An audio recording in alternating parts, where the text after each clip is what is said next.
Hello and welcome to the Career Show here at 3TFM. That's www.3tfm.org. 103.1 if you're out there in Radio Land, and also on all the Ayrshire Film Company social media sites. You can catch up with all the interviews and information that we have. Especially the Career Show Jet V, which is something Laura and myself have been working on recently, where we put in vacancies and information and also the catch-ups for all the shows we've been doing. But today, on today's show, we have a very special guest with us who has had a checkered life so far, if that's fair to say, Tommy. I think that's fair to say, yeah. His name is Tommy Kelly. And Tommy, introduce yourself just quickly. My name's Tommy Kelly, as you said. I'm 41, I'm from Irvine in Ayrshire, and I'm a mental health ambassador, a nutritionist and a personal trainer and a YouTuber. What I'm going to do before we come to all that, Tommy, later on, is we're going to talk about early days, primary school. Let's kick off with primary school. What was it like when you were there? Yeah, well, obviously I went to Dalry Primary School, which obviously the Dalry Primary now I went to is obviously knocked down. It used to have the grey building and the red building. I would say my primary school was quite difficult in my primary school years because I had a lot of bullying and things like that. And I was the type of person that I just was desperate to leave to get to secondary school. But I had a lot of great friends, but an awful lot of bullying during primary school. I felt really that I just didn't fit in properly at primary school, and it was a really hard time for me, I must admit. Was there any support at all? Yeah, well, the headmaster back then, he just brushed everything off. My dad actually went down and confronted him one day, and this is no joke. My dad went up and pinned him against the blackboard one day because this boy actually pulled a knife in me, right? And he turned, and the headmaster turned around to my dad and he said that the knife wouldn't have hurt me because he claimed it was blunt. So it was shocking back then. It really was, but. That's the way Dalry was back then. We had a lot of kind of gangs and things like that and rough families, and I think that just didn't help when you were if you weren't one of them, you basically just get picked out. Yeah, it's a horrible situation to be in. You're trying to sort of learn and educate yourself as well in the bargain. Exactly. Get disrupted as well.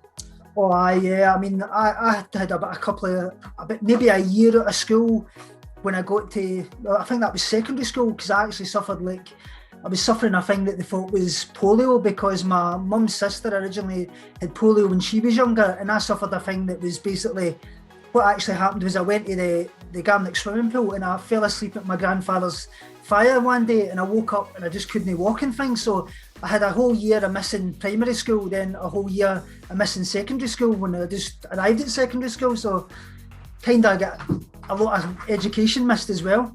Yeah. When you were at primary school, I mean, was there any sort of teachers that inspired you or were always there to help you?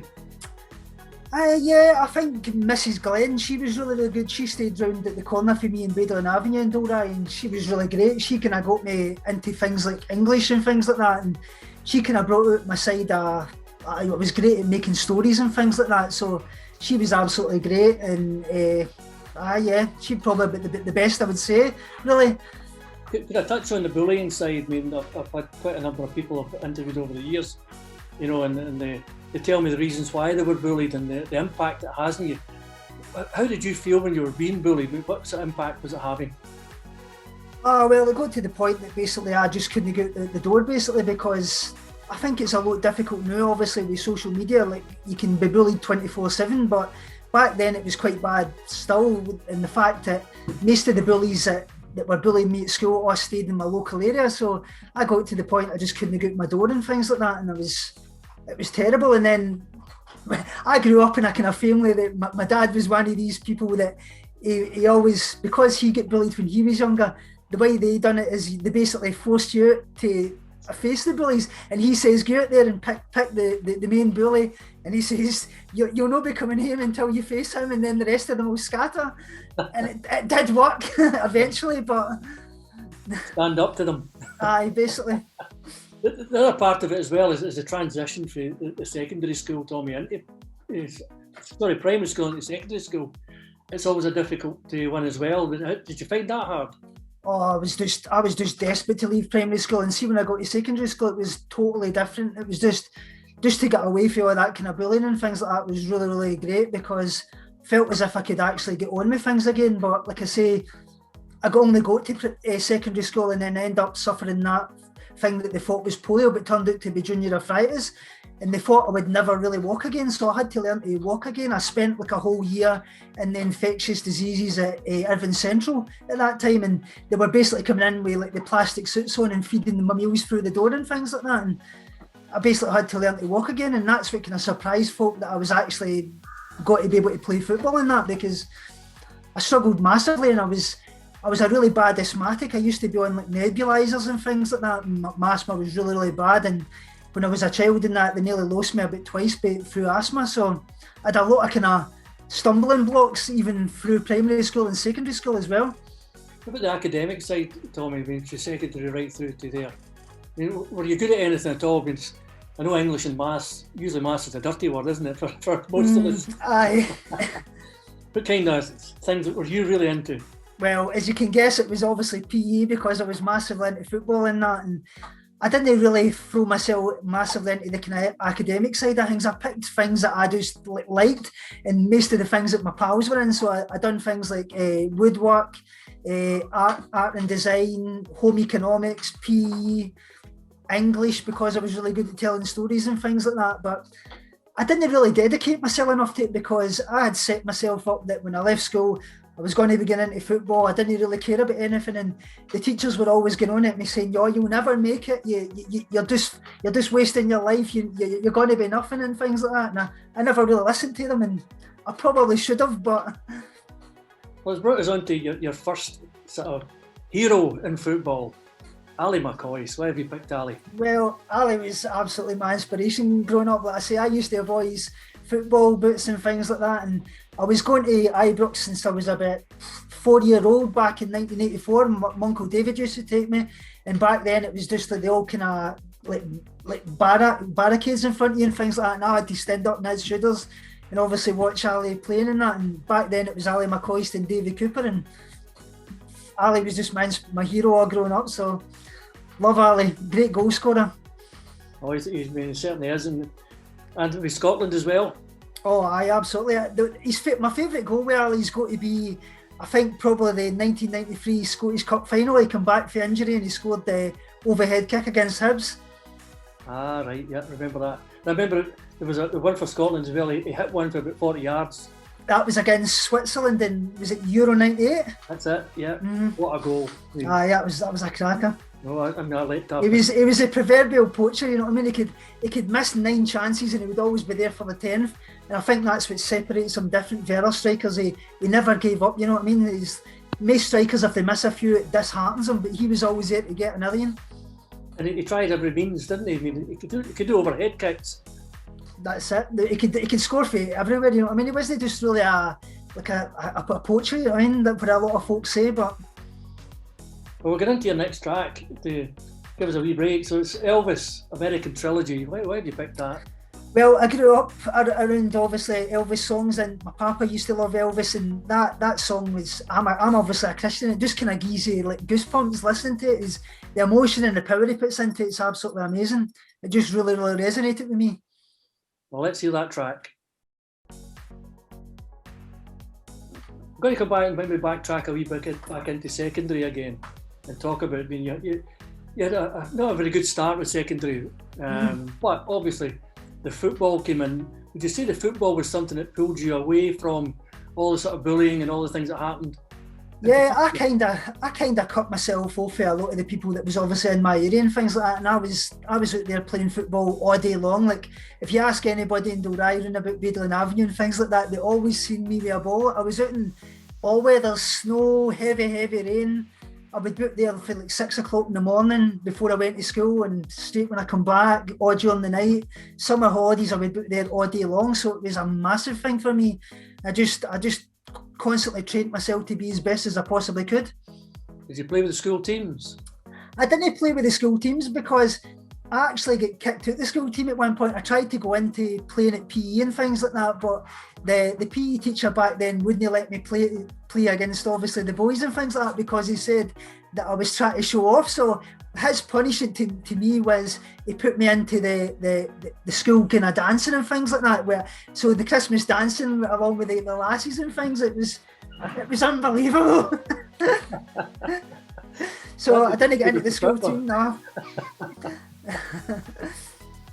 But the likes of the academic side as well, the subjects you picked, say second year, third year, what did you pick in the hope that you were getting into a type of career?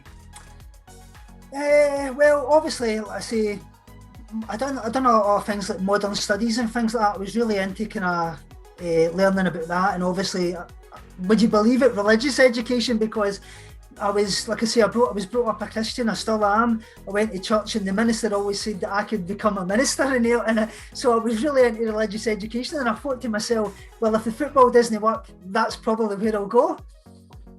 Did you ever go down that route at any stage? No, I didn't. But obviously, because my mum's health and things like that kind of derailed things, and obviously I became unwell myself later on, but it was always something I was kind of looking at and just never did it. Yeah. Come fourth year, I mean, did you leave it fourth year? Did you stay on fifth, sixth? I stayed on to fifth year, yeah. Yeah. And what were you studying then? Was it Highers or anything else? Just standard grades. Like I say, I never really pushed myself at all, and it's not because I wasn't clever enough. I certainly was. I just didn't dedicate myself enough to it. Did you sit down with anybody at all and say, this is what I would like to do, steer me in that direction? Back then, we never get anything like that. They just let you do what you wanted, basically. They never really gave you kind of any career support or anything like that, which I feel was pretty shocking, actually, but that's the way school was back then for some reason. Yeah. The football, I mean, were you playing with a kind of youth team or an under-16 team? I played with West Bromwich Albion Boys Club. I played with them for a good few years. Then I went to Tass Thistle. I was with them for quite a few years, which was absolutely mad, that team. Like, we used to play against Dalry Colts, and Dalry Colts, obviously with me growing up in Dalry, was my kind of rival team, and it was terrible playing against them. One of the worst games ever was we were playing them, and the goalkeeper came running out he basically said he was going to break my legs. And he come running out, and I was always learned that if somebody comes out to try and break your legs, you don't hang back, because if you hang back, you're the one that's always going to get injured.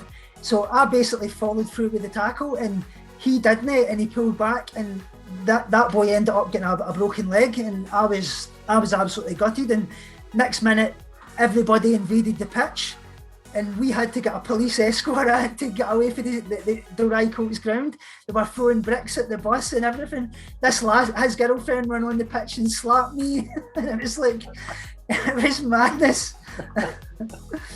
Is that the Garnet Valley for you? Aye, totally, aye. So that didn't help getting back to school and having to face all of them because what had happened. Well, you know the rivalry up there between Dalry Thistle, that's the it. side, mm-hmm. Bees. Yeah. You're involved in any of that? I mean, was Dalry your team? Well, no, to be honest, I never really got into like the kind of local football and things like that. It wasn't later I was maybe about my early 20s when I moved to Beeve. I started to support Beeve Juniors, but I was never really interested in Dalry at all for some reason, which is quite surprising, actually. Yeah, you're coming from Dalry. But we're coming on to your another player. It's a Rangers player, the German, Alberts. Where have you picked him? Oh, what a left foot he's got on him. See the free kicks and things. Absolutely amazing. Probably the best goal I think he ever scored was, I think, in the 1998 Scottish Cup final, where he took on about 4 Celtic players. He just dribbled down out all of them, slotted it right in the bottom corner. Alberts was great, and he was one of the people I actually met. Later on, obviously, when I became ill, the whole Rangers team came to visit me in Gartnavel Hospital, and he was the one that kind of led it. My dad actually contacted him because at that point, after Ali McCoy had kind of left Rangers, Alberts was my hero, so I absolutely love Alberts. Great player. You could be doing him right now, I'll tell you. Absolutely, aye. What a player he was. It also means you've picked Queen. Now the show must go on. Why have you picked that one? Queen's my absolutely favourite band, and you'll never believe this, how I actually get into kind of them being my favourite band. My papa obviously was a World War II hero and things like that, but he loved Queen. That was his favourite band. He used to play them all the time in his house and things, so I grew up with Queen. And that song, The Show Must Go On, it kind of resonates with me with my journey later on, with obviously everything I've been through, the things my mother went through and things. So it's a really, really important song to me. So that's why I picked her. Well, let's hear that track. I'm going to come now, Tommy, to talk about, when you left school, or at that stage where you're becoming a young man, an adult. Mm-hmm. What happened? Where did you go? Well, I had 2 trials for Scotland under 16, so I played 2 games for them. I played at Pitlochry, and I was over in Holland at one point. I was getting signed. I was to be getting signed by Greenock Morton, and then obviously I ended up taking massively no well, because my mum had actually suffered long-term cancer over 17 years. She passed away, and then at that point I suffered an eating disorder, which kind of derailed things. I got slightly better, and I was working in a meat factory in Saltcoats, so that's where I kind of went after that. I kind of was in there for about two years nearly before things really got out of control with my eating disorder, and I ended up obviously suffering a massive heart attack, and then I was in a coma. So that kind of derailed all my kind of career for then, and I obviously lost my footballing career because of that as well. So it was just one thing after another. Would you say that what's happened with your mum was a kind of catalyst to what's happened to yourself at that early stage? Absolutely. When I look back, actually, my grandfather actually died the month before my mum, and my mum, that was my mum's dad. So, like I say, he was like my best friend. I could tell my papa anything. It was him that used to sit there and learn me about the Bible, learn me about all the planets and things. He was such an intelligent guy, and that was kind of probably the first thing that actually kind of happened. And I remember registering my papa's death, and I turned around to my mum, and when she was in the car, and I says, "That's it, I'm giving up eating sweets and junk food and all this." And she said, why would you want to do that? You would be harming yourself. And she says, your papa's proud of your football and everything. She says, do it for him. And I just said, I don't see the point anymore. And I gradually kind of cut down for there, but it didn't get out of control at that point until my mum died the month after it. And then I basically just totally gave up. And like I say, for me, it was all about grief, really. Yeah, the mental side of things, the impact it can have in people. Everybody's affected differently, obviously, with different things that happen to their lifestyle and their lives. Your mum had that big impact on yourself and your papa as well. And they're not there any longer to support and get you through. Would you feel that was something you were in a kind of vacuum? You fell into this wee vacuum and couldn't find your way out? Well, the funny thing is, I thought I was getting fitter. I never really, back then, you didn't hear anything about eating disorders and things like that. And even the football teams that I was with, like I say, they didn't even know anything about it. But a couple of guys kind of flagged it up. They says, "Oh, I think you've got an eating disorder," but it was like in joking fashion. And I was cutting down on my food, thinking I was getting fitter because I wanted to be the best footballer I possibly could. But I actually done the exact opposite. So for me, it was like a kind of control mechanism, because I felt that was something I could control, because the rest of my life was out of control. You find that with the football clubs, and Greenock Morton's a professional club, were they equipped to actually help and support you in something like that? Well, Jim Cole for Beeve, he was actually the scout back then, like I say, and they didn't really have any kind of support. You had a nutritionist and things like that, but they didn't know anything about things like that back then. And I don't know if it'll be a lot better now. I think it would be, obviously, the awareness and things, but back then they just didn't have that kind of support. And did you see your career moving on for Greenock Morton? I heard you mention Rangers at one point. Well, they were talking about things like that. I was to go for like a 3-day trial and things like that, but that totally get knocked in the head, because I got kind of back to I would say a decent amount of fitness, and then I went to Beeve Amateurs. I was playing with them for about 4 or 5 months, but when I went there, I was still suffering an eating disorder. So it basically went downhill massively, and it got to the point that nearly one day I actually nearly collapsed on the pitch, because I was that bad, and I just had to give it up. And then at that point, like I say, the career was over basically. The heart attack came along. Is that because you're malnutrition? Is that the reason for that?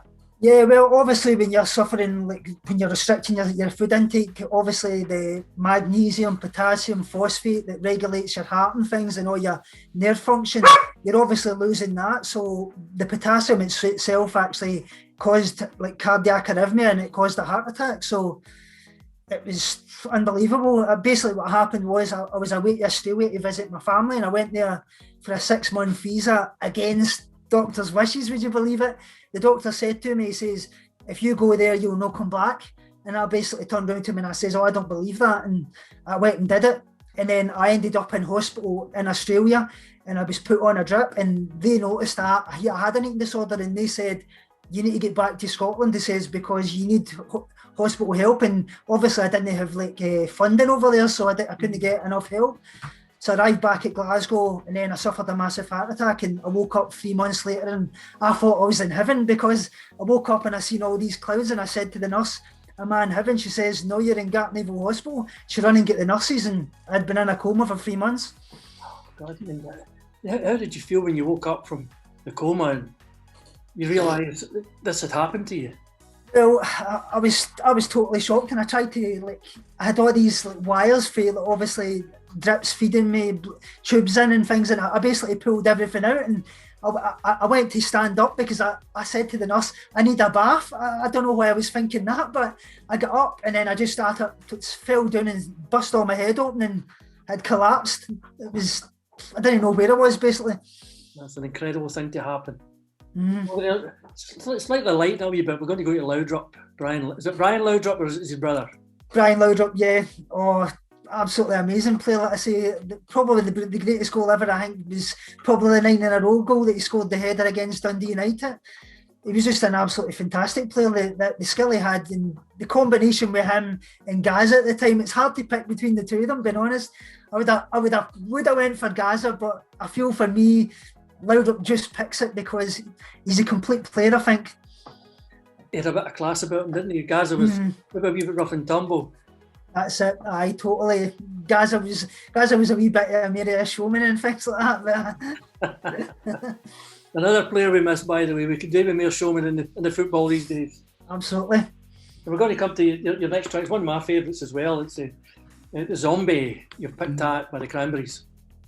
Dolores O'Riordan, I think she was an absolutely amazing talent. Like I say, that song is another one that just gives you goosebumps, and the theme it had been about living in an island around about the time of the IRA and things like that, and how difficult it must be, the emotion and everything that song does. It's absolutely amazing.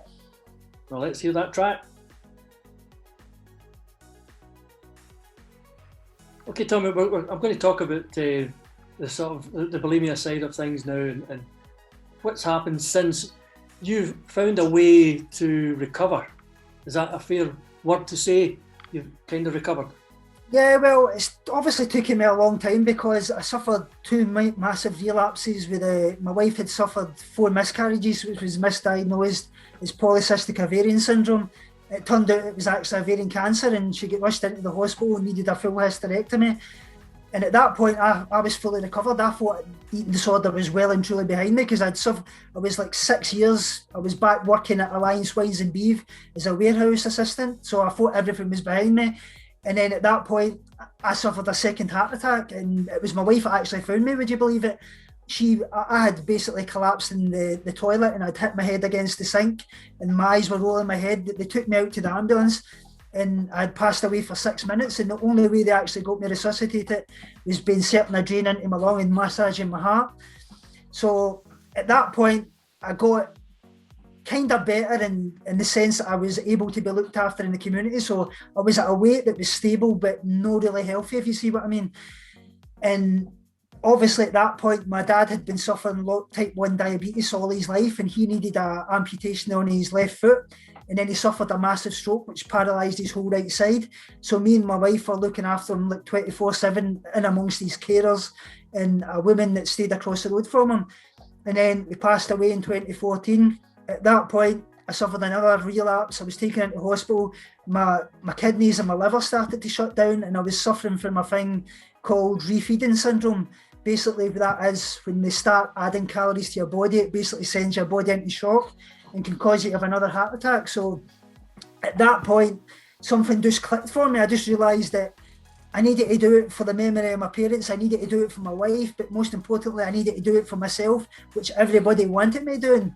It's kind of hard saying that because I was saying to myself, why was I not able to do that before? But it's almost like I had to lose everything to get myself back. And it's strange saying that, but that's the way it felt. That's the way a journey works, isn't it? And every path's a bit different. And we all kind of deal with it. I mean, my hat's off to your wife as well. I mean, she's put up with a lot over the past few years, and she's been a real sort of foundation stone for you, hasn't she? Absolutely, and obviously I've helped her massively when she's had cancer and things. So it's been, I think that's what a marriage is all about, being there for each other. And I couldn't have done it without her. And she says the same about me, but I don't know. She probably needs a medal for putting up with me. We'll get an MBE or something like that. Aye. We're going to come to your last footballer, another great player, Davy Cooper.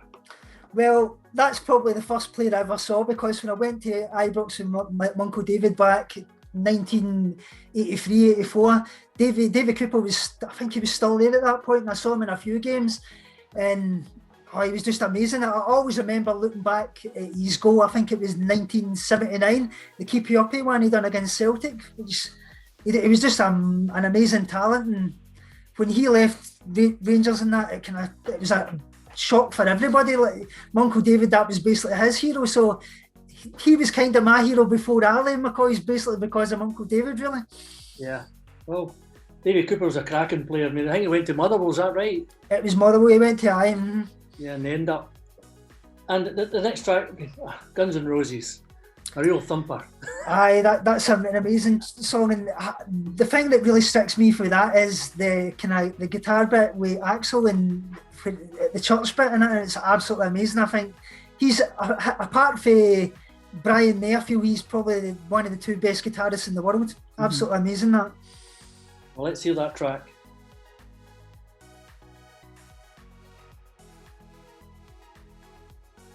I'm going to come, Tommy, to talk about your hobbies and interests. Let's talk about that. What do you do with yourself?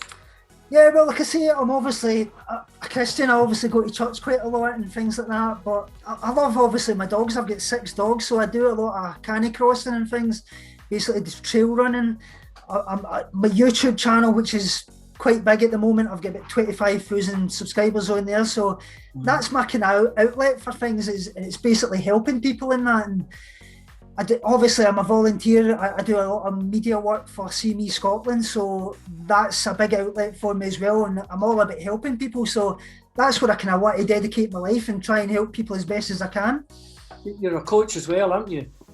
Yeah, I do eating disorder recovery coaching, so I've got quite a few people that I obviously coach with that, and I do nutrition and fitness because I'm a personal trainer, so obviously fitness has basically always been my life, but I love obviously exercising and that. I do a lot of weight training and things, so that's my kind of outlet. And I've probably let my art and things go. I used to be great at doing art, and that's something I've never really got back, and I need to probably kind of get back into that. I was great at doing art and poetry and things, so try to slowly get back into doing that as well. Yeah, that's a good thing to get. It's a therapy as well, isn't it? Absolutely, it is, aye. The sort of coaching side, I mean, is this a business that you have, or is it something you just do voluntarily? Well, as a business, but I've not been charging people and things like that. I've been doing it free of charge, but it'll get to the point, I think, where I'll probably have to charge something for it, because it's a massive amount of time, but I try and help people as best as I can. I've obviously got a Discord group. I do a lot of coaching with them and things like that, so it takes up a lot of time, but it's worth it when it helps people kind of take back control of their lives. Tell me about Beat, a bit more about that. I mean, I know a lot of people out there maybe listening and say, what is that? Beat Eat, as it's called, it's basically the National Eating Disorder Charity. They basically do a lot of peer support groups, so for people obviously suffering with bulimia, binge eating disorder, anorexia, things like that, you can go in there to their peer support groups, even anonymously. You don't need to give your name, so if you're somebody suffering and you don't obviously want to give your name and things like that, you can go in there and speak to them. They'll signpost you to services in your area and specialists that can obviously help you. So I've been doing that. I've been on like the peer support groups, and basically if people email in, I help signpost them to things and that. So the likes of See Me Scotland, where do they fit into all this? Well, I would say I actually do more for See Me Scotland now than ever, really. I probably do more for them than Beat, actually. Basically, their charity is based around ending the stigma of mental health, so they're not really about signposting and things like that. They're there to give people that obviously suffer mental health issues a voice in the community and kind of end stigma. So they do an awful lot of campaigning and things like that. So I do an awful lot of media work in the newspapers, the TV and radio, talking about my story and around about the campaigns that they set out. They do things like Time to Talk Day, which was in February. It's basically to kind of raise an awareness of mental health and how we can best support people. Now, your YouTube channel, do you want to sort of plug that a wee bit and let us know more about it? Yeah, well, it's obviously called Flow Fitness and Mental Health. Basically, I talk about obviously mental health problems. I do an awful lot of kind of things around fitness, and basically, it was basically started out, it was basically just a journal in my health, actually, a wee back in 2016 it actually started. Actually, it wasn't intended to be a YouTube channel. The reason it was is the eating disorder support service that I actually had back then, they wanted me to upload a video that was going to be to help people in the NHS to obviously support people with eating disorders. So I uploaded it to YouTube for that reason. And then a lot of people obviously seen it and they wanted obviously more videos. So it started off as basically a recovery journal on my health and things like that. And then kind of spiraled into obviously helping people with eating disorders and a bit basically all about my life. It was basically about veganism at one point, and it kind of took on wings basically. Mental health is obviously it's a big issue. You really want to go out there and support and help people. I mean, in the west of Scotland in particular, but west of Scotland we tend to be quite backward going forward when it comes to things like that. I'm trying to encourage more and more people to open up and give their feelings across. I mean, you're not frightened to do that. I've noticed that. Yeah, well, when I started obviously speaking out about things, it was like nearly 20 years ago, and the reason I did that was because I noticed there wasn't any men speaking about eating disorders or mental health in general, actually. And I think that's just because of the stigma that kind of surrounds it, because in Scotland we're told we need to toughen up, we should just go on with things, we shouldn't speak about our problems. And speaking about your problems is the biggest battle, actually recovering from them, because these things thrive in secrecy, and part of the control is to take back that secrecy and speak about your problems. It's not easy, but I mean, I've seen me speaking to quite a number of people and saying to them, it's easy to open up, it's fine to sit down and chat. Is that something in there, just the sight that we have, we just can't quite pull it away and get rid of it. But it's the kind of thought that what's folk going to think of you and things like that. Yeah, I mean, you're thinking about your career, your future, your neighbours. You're always thinking about somebody. I mean, and they end up, I'm getting older now, and you get to a stage you just say, who cares? Exactly, somebody's going to have a problem no matter what you do in your life, so you might as well just go on with it. Yeah, and we need more and more guys like yourself out there, just saying, right, look at me, I'm opening my doors here. You're hearing everything that's happened to me. I'm not frightened to tell you, and I'm still going through it. For the future, for the likes of anybody out there listening, if they do feel they've got a kind of problem, whether it be bulimia, whether it be mental health issues, what would you say to them? Well, I feel the biggest part of it is admitting you've got a problem and speaking to somebody you trust. It could be a family member or a friend. Like I say, you can go on anonymously onto a lot of the different charities, the Mental Health Foundation. You can obviously go to See Me Scotland, who can obviously help with things as well. There's obviously Beat. There's an awful lot of charities out there. I mean, there's even men's eating disorder charities now started up. Male Voice ED, I think they're called. So that's specifically for men. There's an awful lot out there. There's an awful lot of support. And I think just speaking to somebody that can obviously help you and just somebody to be there for you. But your first port of call should be to go to your GP and obviously speak to them. I feel that's really important, because the earlier you actually go and ask for help, the more likely you are to have a full healthy sustained recovery that doesn't involve a lot of health issues. Because the longer these things go, the more ingrained they become. I'm going to put you in the spot. I'm not going to ask you about a player. I'm going to ask you about somebody who you admire and has inspired you over the years. Have you anybody like that? I'd probably say Paul Gascoigne, actually, I feel, because obviously he was one of the first people that actually spoke out about having an eating disorder and things like that. He had obviously bulimia. He's been open about his mental health problems.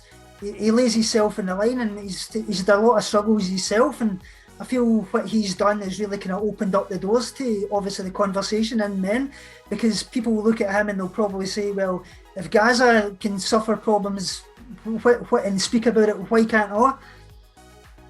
Maybe we need to get Gaz on the show. Absolutely. I mean, there's a massive lot of guys. Obviously, Freddie Flintoff as well recently speaking about his problem. It's amazing these celebrities speaking out about things. Well, Tommy, I'm going to finish off by your last track. You've picked Oasis, Stand By Me. Why that? That's a really important song to me, and it's the first album I ever bought. And the reason that it really sticks in my mind is the day I was actually playing football for Tas Thistle this day, and that's the day that my grandfather actually died. And I went to WH Smith in Saltcoats just before the game, and I bought that album. And when I got home, and I remember the policeman coming down and saying to my dad at the football pitch that my grandfather had died, I went home and I played that song. It always stuck in my mind, and it was as if that was my grandfather speaking to me, it's a strange one. It just stuck in my mind all the time, and it's been a kind of song that's really, really, really important to me, I think. Well, Tommy, keep doing what you're doing, inspiring others.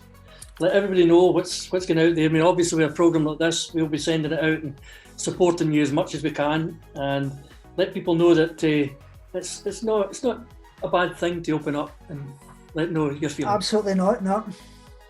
Well, Tommy, thank you very much. Thanks very much, I really appreciate it. And we'll finish off with Oasis, Stand By Me. The Career Show, broadcasted on Friday evenings from 6 p.m. to 8 p.m. on 3TFM. In this show, we talk to all sorts of people involved in a variety of different careers, discussing how their journey has led them to where they are today. The aim is to inspire people out there and giving them advice on how to get into these careers. This could be from nursing, to hospitality, to veterinary, to videographer, and much more. Also keeping you updated on the latest job opportunities from Ayrshire and beyond. If you have a request on a specific career that you're interested in, then you can contact us on Facebook at The Career Show. Additionally, if you want to come on the show and tell us all about your career journey and promote your business, again, contact us on Facebook.